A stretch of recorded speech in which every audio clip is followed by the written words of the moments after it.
Sir, tama po yung desisyon siguro. Ang gawin ho natin, pasamahan po itong mag-asawa ng USAA, ng ating Senate Security, samahan po sa opisina. Hindi po ako naniniwala, Ginoong Diskaya, Ginang Diskaya, na ito po itatabi nyo lang basta-basta because this is a very important piece of document. Noong una po kayo nandito, sinabi po ninyo, may listahan kayo. Kaya nga po, meron po tayong listahan ng mga mababatas na inimbitahan po natin because nabanggit po ninyo. Kung wala naman ho tayong maipakita, paano naman bumukha ho na naniwala lang ho kami. We need documentation po na nakalista talaga, na tumanggap itong mga taong ito, nakatransact po ninyo. So yun po. And I believe and I hope ito po hindi basta-bastang papeles. Ito po ay dokumento. Nabanggit na ho ninyo at alam nyo, important document po yung ledger na yun. Kaya hindi nyo po pwedeng, hindi mo alam, naglipat kayo ilang beses. Siguro sa tingin ko, baka tinatago talaga ninyo. Kaya the only way para maniwala kami, samahan po kayo ng aming Senate Security, i-retrieve po ninyo, pwede nyo sabihin yung sekretary nyo, makukulong na si Mrs. Diskaya, ilabas nyo na. Parang awa nyo na, Mrs. Diskaya, sabihin mo sa sekretarya mo, Iha, makukulong na ako, wala na magbabantay sa mga anak namin. Can you do that? Your Honor, upon my advice of my lawyer po, okay po, wala pong problema. Pero po, baka hindi po lahat siguro dahil syempre whatever is available. Okay kung lang. Ano po ang available na pwede ko pong makuha kaagad. Okay. Mr. Chairman, sorry. Pero yung ledger, dapat lahat. Baka mamaya yung ledger, tatanggalan mo ng 3-4 na pahina kasi hindi lahat. Hindi ba, Mr. Chairman? Just, thank you, Mr. Chairman. Senator Hercito. Mr. Chair, pwede rin naman siguro kung natatakot sila sa security ng anak nila, pwede naman tayo mag-executive session only for that purpose. Or, ang balita rin namin kasi, Mr. Chair, yung mga pinangalanan ni Mr. Diskaya, yung mga hindi daw nagsauli. So, may text messages daw kayo. Baka kahit yung mga text messages, pwede nyo na pakita sa ngayon, sa ating chair o sa member ng committee. Mr. Chair, medyo naguguluhan ako. Order muna, sandali. Okay. Pumayag na yung abogado mo na sasamahan kayo ng security ng Senate, di ba? At babalik kayo para dalhin yung dokumento, ledger. Nagpapatunay o nagsusuporta doon sa inyong sinumpang salaysay na may mga kongresista na nakatanggap sa inyo. Yun ang maliwanag, hindi ba, Mr. Diskaya? Your Honor, hindi lang po congressman, pati po mga Yes. ano po. Yes. Maski sino, lahat. Mga USEC. Lahat. But before we let you go, sinabi nyo rin sa inyong sinupang salaysay na wala kayong ghost projects, hindi ba? Yes po, Your Honor. Okay. Doon sa 421 na inspeksyon ng PNP saka ng AFP, I think Corps of Engineers ito, no, na kasama ng DPWH. Dalawa, di ba sa inyo yung St. Gerard? Yes, Your Honor. Okay. 382.67 million total cost of ghost projects. 4, 2 Southern Leyte, First, saka Region 1, saka Region 4B. Sumunod, meron pa kayong 367.15 total cost of ghost projects. 3 sa Mindoro Occidental, 1 sa Region 4B, 1 sa Zamboanga City. Just for the record, ano? Kasi sinasabi nyo noon, wala kayong ghost project. Your Honor, hindi po ghost project yung mga lugar na yan. Yung iba po dyan po ay nagkamali lang po ng pinasang coordinates lang po. Yan ang depensa lagi ng na iba yung grid coordinates. Pero hindi pwede magkamali yung sumbong sa Pangulo grid coordinates. Kasi binanggapan namin ito sa DPWH website na meron ding grid coordinates. Kaya hindi pwedeng ipalusot na magkaiba yung grid coordinates. Anyway, that's just for the record.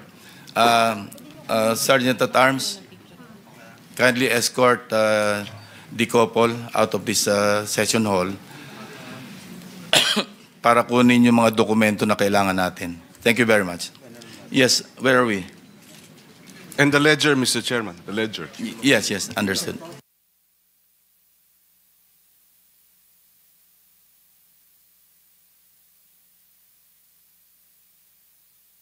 Mr. Chairman, just one procedural administrative matter. When are they supposed to come back? Wala kasing specific time. Within the day. Within the day. Thank you, Mr. Chairman. Baka hindi na bumalik eh. Biro lang. Where are we? Senate President? Senator Rizon Tiveros, it's your turn. Salamat, Mr. Chair. Gusto ko pong magtanong, since nakapag-manifest na po ako tungkol dun sa listahan na hinihingi sa Diskaya couple, gusto ko pong unang makapagtanong sa kinatawan ni Secretary Dizon. So I see this morning, Mr. Chair, that is Undersecretary Bisnar. So para po sa DPWH, USEC, nasa 50 billion pesos ang ginastos sa flood control projects sa Cebu in just the last 10 years, the last decade. Of that 50B, 26 billion pesos, higit kalahati, just in the last 3 years. Pero sa kabila po niyan, 150 na tao ang namatay. So far, yun yung naitatala. 451 ang sugatan.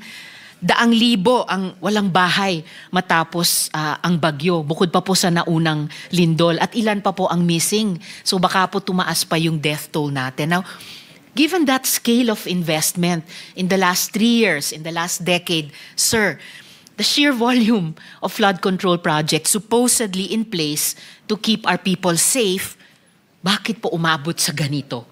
Kamatayan, nasaktan ng tao, nasira yung mga bahay at ibang structures. Your Honor, ito po mga nasabi na rin po ng ni Secretary Dizon sa mga naunang pahayag niya tungkol sa nangyari sa Cebu.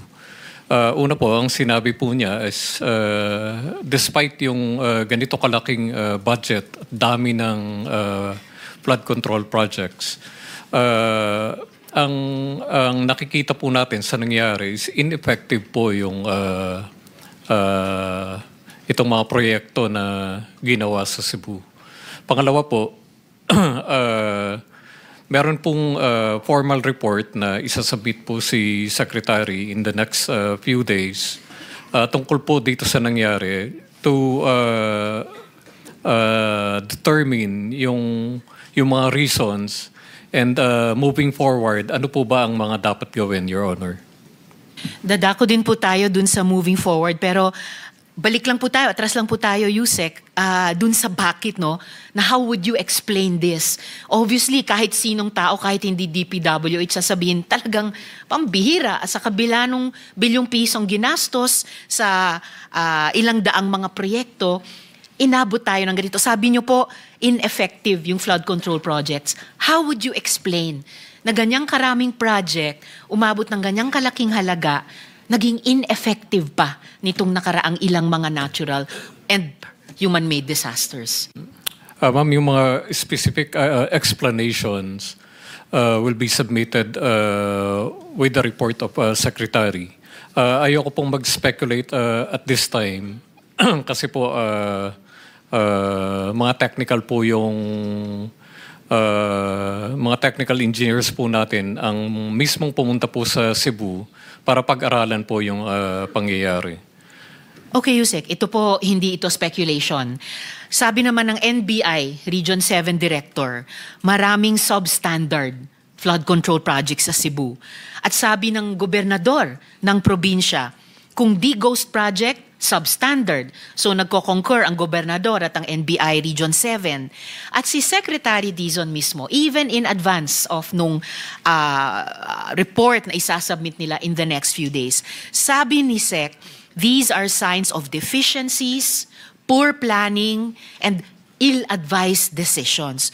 So, pakisabi po sa komite namin, base sa investigasyon nyo so far, ano exactly ang kinamatay ng mga kababayan natin sa Cebu? Your Honor, if I may, nandito po yung Regional Director po ng DPWH Region 7. Siya po ang nasa ground at that time. Pwede po bang ipatawag po natin, Your Honor? Actually, Yusek, I also have some specific questions para po sa DPWH Region 7. Pero just to pick your brain, pick your heart about this. So, ang ikinabatay ba ng mga kababayan natin sa Cebu ay negligence? Incompetence ba? Outright corruption din ba? Base sa ongoing investigation nyo, ano pong mga temang lumalabas It doon? appears po na it's a combination of all those factors, Your Honor. Sa mga naging testimonies na rin po dito sa Blue Ribbon Committee. Nasabi na rin po dahil meron pong mga commitments, meron pong mga advance. Doon pa lang po, makikita po natin na wala pong proyekto na talagang napondohan ng tama. Dahil po lahat po nabawasan na, Your Honor.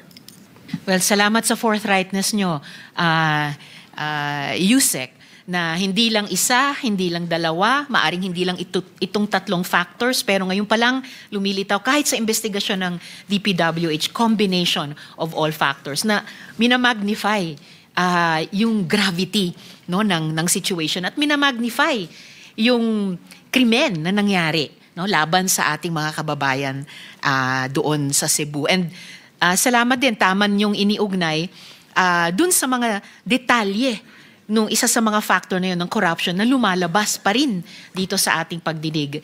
Yung ganyang mga fenomeno ng commitments, dati commitment positibo, dito lumalabas negatibong paggamit, advances, etc. Dahil maling napondohan yung mga proyektong iyon.